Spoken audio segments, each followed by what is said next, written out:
Mina olen Sander ja mina õpin Tallinna Tehnikaülikoolis elektroenergeetikat.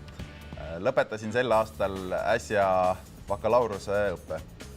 Elektroenergeetika eriala esimestel aastatel õpitakse peamiselt baasaineid, matemaatikat, füüsikat ja mitmeid muid vajalikke lisaaineid, misjärel keskendutakse põhjalikumalt erialaainetele, õpitakse elektrijaamasid, elektrivõrke, elektrisüsteemi juhtimist ja kõike muud, mis käib elektroenergeetika juurde. Elektroenergeetika eriala on mind viinud mitmetesse välisriikidesse. Olen käinud ennast täiendamas Taanis suvekoolis, kus oli väga lõbus seltskond ja kus omandasin väga palju uusi teadmisi.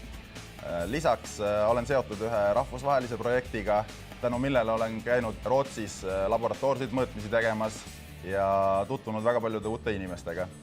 Täppisteadusi peaks gümnaasiumi lõpetaja õppima võib-olla seetõttu, et täppisteadused annavad väga hea põhja, et elus hakkama saada ja pakuvad väga häid võimalusi tööturul ning võimaldavad teenida väga korralikku palka.